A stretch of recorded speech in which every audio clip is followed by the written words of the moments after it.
guys, it's Caitlin and welcome back to my channel. I'm sorry that I haven't posted in quite a while. I've been at uni, so I've had quite a lot to do, but I thought I'd come back today and film a January 2021 wrap up. I'm not going to be doing this in order of when I read them. I'm going to be doing it in order of my rating for them. So it's going to be kind of like a rating what I read in January 2021. So I'm going to start off at number 10 being my least favorite. None of what I read I didn't enjoy. I actually had a really good reading month, but I'm going to start off with number 10 working all the way down to number 1, which is my favorite. I hope you enjoy it. The books that I chose for number 10 is Black and British by David, I'm sorry I'm not going to be able to pronounce this, David Olusoga, I think. This isn't at number 10 because it was my least favourite. It's just because I don't really know how to rate this book in relation to all of the other books that I read, because this one is actually a non-fiction book. As it says at the bottom, it's a short essential history on black culture in England and in the UK, starting all the way back in like the Tudor era, working its way to now. This is really informative, and I think if you're looking for information or you're looking to become more educated on black history in the UK, then this will be one that's really good for you. David Olusoga has actually written a more adult version of this book, but this is the easier one that I thought. We started with this one, maybe I'll eventually read the other one, but I think it's basically the same information. But this was really interesting. As I said, I'm just putting this at number 10 because I don't know how to rate it with the other ones because they're all fiction. I did give this 5 stars, but that's just because I don't know how to rate it, so I just put it at 5 stars because I did really enjoy it. It was really informative. There were lots of pictures in it that I enjoyed looking at, and yeah, this was really informative, so I do recommend this one if you're looking for background on being black and British. So yeah, this was number 10. At number 9, I have Chosen Ones by Veronica Roth. This was very kindly sent to me by the publisher, and I did really enjoy this one as well. I gave this one 3 stars. This basically follows a group of young adults. They're probably late 20s, early 30s, so you know, not really young adults. When they were all younger, they defeated this dark force called the Dark One in their world. Basically, they were all thought to be the chosen ones, so they all got grouped together and they had to defeat the Dark One. This is basically following a couple of years down the line when one of the 5 actually ends up dying, and the rest of the group get taken to an alternate universe where they basically learn that the Dark One is maybe back and that his plan was bigger than what they originally thought it was. This one was really interesting. I really enjoyed the characters. I thought the characters were very well written and very well rounded. I just thought that the plot kind of needed more work to it. It was a bit it was easy to get confused. It was a bit stop-starty, and I just would have liked more work on the plot. But the writing was really good. The only other thing I've read by Veronica Roth is Divergent. So the writing was really good. I'd say I prefer the writing in this to Divergent. This is an adult book, so it's not really for younger readers. I'd say 15 plus maybe. But yeah, as I said, I gave this 3 stars. I did really enjoy it when I was reading it. I just put it further down because I wish that the plot had slightly more work. Maybe it was a bit longer, it would have been a bit better. It was about 400 pages.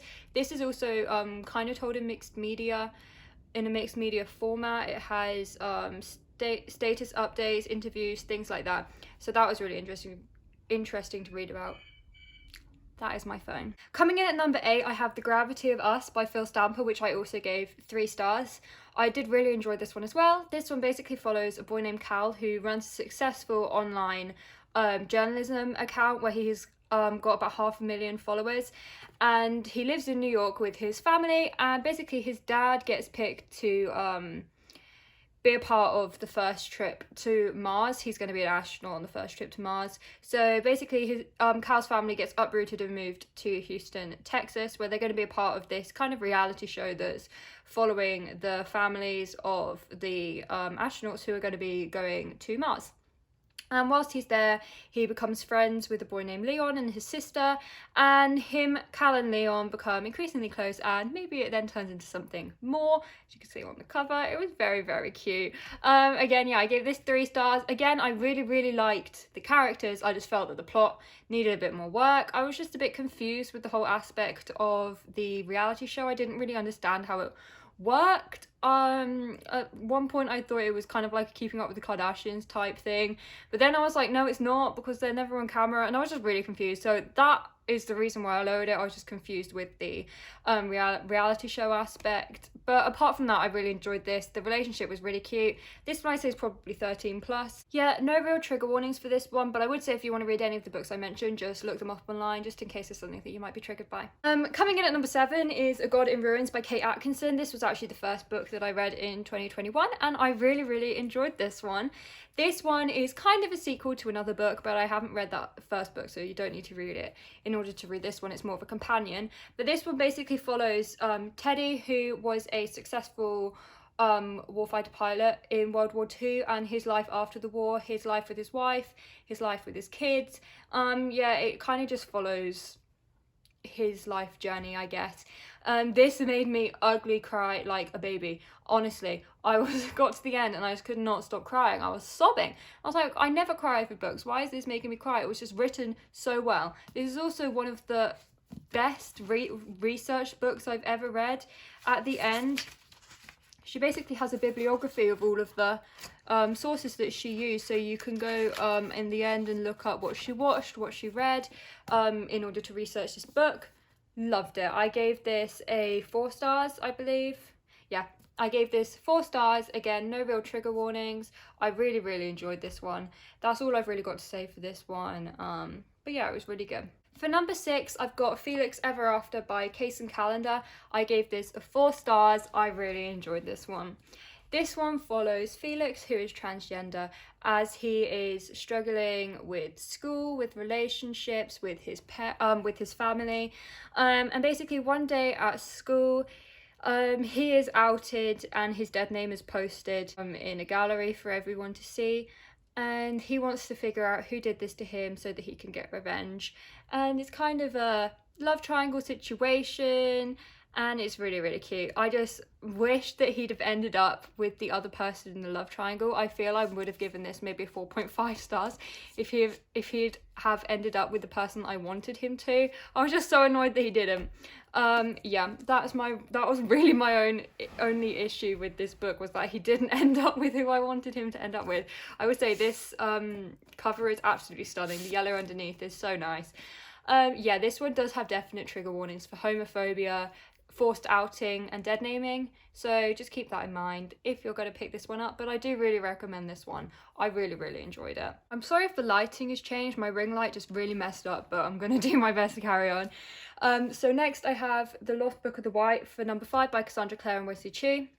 This was my first of the year Cassandra Clare book. I gave this a 4 stars. I really, really enjoyed it. Again, it's a stunning cover underneath. It's white, which I love.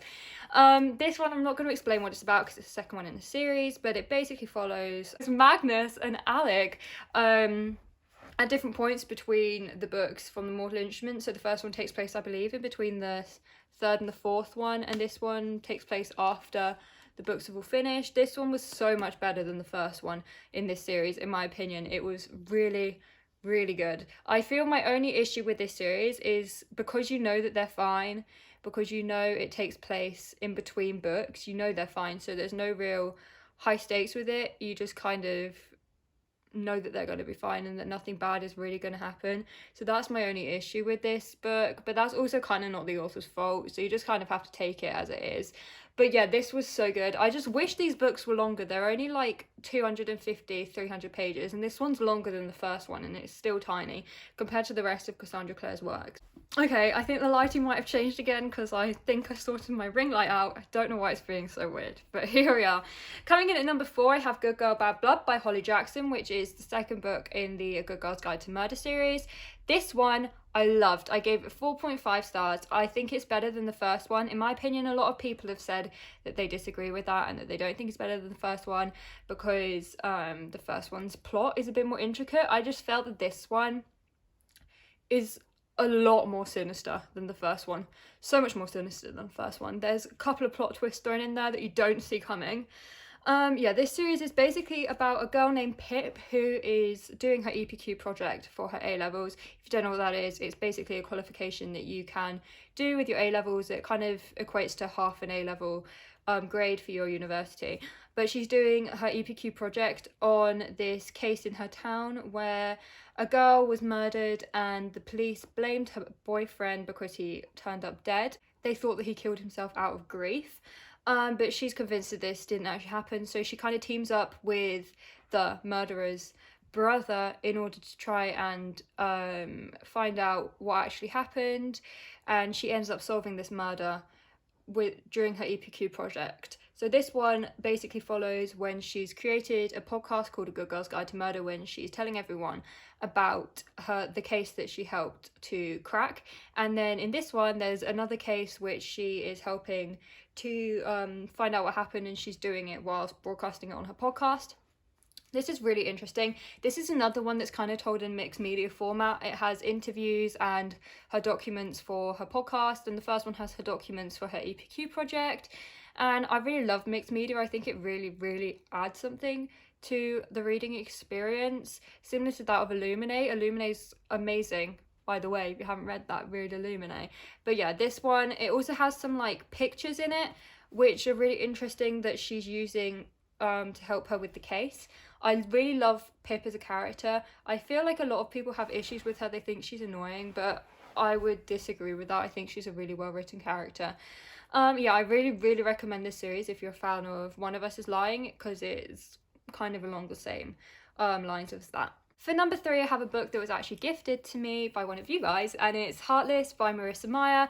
I gave this a 4.5 out of 5 stars. I love this. This is basically an origin story for the Queen of Hearts, or a retelling of Alice in Wonderland, and it follows Catherine, who later becomes the Queen of Hearts.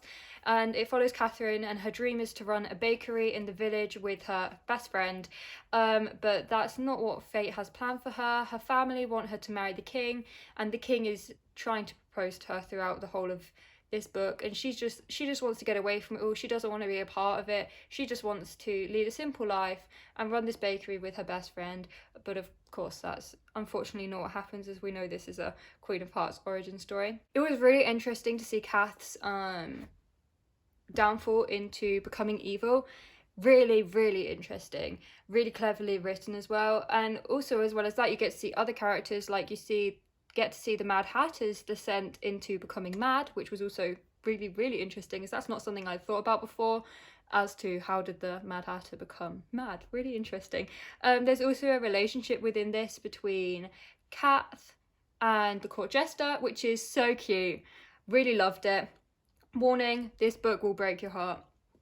But I didn't cry. Everyone told me I would cry and I didn't, so pat on the back for me. Woohoo! Coming in at number 2 is a book that I did not think could be beat. I read the second to last in January, and then the book I read last in January blew this one out of the water. But this one's coming in at number 2. I managed to read it in like 4 hours in one night. I just devoured it. And this is Close Your Eyes by Nikki Clone. This is so good. Also told in a mixed media format, mostly actually through interviews, text messages, online messaging, and then there's also a couple bits of third person narrative chucked in there. Really good. This basically follows a group of friends after a school shooting has taken place in the UK. Is the friends talking to the police about what happened, how they missed the signs of their friend shooting the school up. It was really good. It's quite difficult to read. Definitely if you're triggered by school shootings or just gun violence in general, maybe give this one a miss. But I really enjoyed this one. There was a plot twist about halfway through that I just did not see coming, and it, oh my gosh, just hit myself in the face. It blew me out of the water, the plot twist. That was why I was going to put it down halfway through and finish the next half tomorrow, but I got to the plot twist and I just couldn't put it down. I was like, no, I've got to finish it. I gave this 5 stars. Just thought it was amazing. And the tagline it will all be over soon, close your eyes. And I loved this. read it. This was also kindly sent to me by Box of Stories, and I have a discount code for 30% off your first order if you're interested in that, and I'll leave that in the description down below. My code for it is Caitlinreads, so if you use that at checkout, you'll get 30% off. And we've reached number 1. So my favourite book that I read in January, also my last book that I read in January, so this ties in quite nicely, was Red, White and Royal Blue by Casey McQuiston. Gave it 5 out of 5 stars. I absolutely loved it. This was amazing. So cute. This basically follows the first son of the United States, Alex, and the Prince of Wales, Henry, and their relationship. They hate each other at the start of this book. They cannot stand each other, and there's a bit of an altercation at the royal wedding where a cake gets knocked over because of the two of them, and they have to create a fake friendship in order to rectify the situation. But as they become closer as friends, maybe some romance starts to blossom, and it's just so cute. However, this one is unfortunately not for younger readers. There are some spicy scenes, so I would say keep this one 15-16 plus. This one also has trigger warnings for homophobia and forced outing, so keep that in mind before you pick this one up. But I absolutely loved this. I loved the court politics. I loved seeing the royalty aspect of it. I loved their relationship. It was just so cute. I loved the family relationships. Basically, I just loved everything about this except for the political aspect of it. Because I'm not American, I felt a lot of the election aspects during this book I did not understand. The author, I feel, maybe kind of just assumes everyone understands American politics, and unfortunately I don't understand that much of American politics, so I was struggling a bit to pick up what everything meant. But apart from that, I really loved this. Amazing. So glad I finally read this. This was one of my most highly anticipated reads for this year. I meant to read it last year, but I just never got around to buying it, and I'm so glad I finally got around to buying it. This was so good. Okay guys, thank you so much for watching this wrap-up video. I hope it's not too long. I think I did all right with keeping it fairly concise. I'm sorry if my descriptions of the books are not that great. I'll hopefully be working on that. Feel free to leave a like and a comment down below. Feel free to comment with videos you'd like me to do, or just anything you want to say. Thank you so much for watching, and I'll hopefully see you next time. Bye! I just think... For number 5, I have The Lost Book of the White. Oh my god! This is pissing me off, man. It's really... Oh. I hope this video isn't... Back to the books.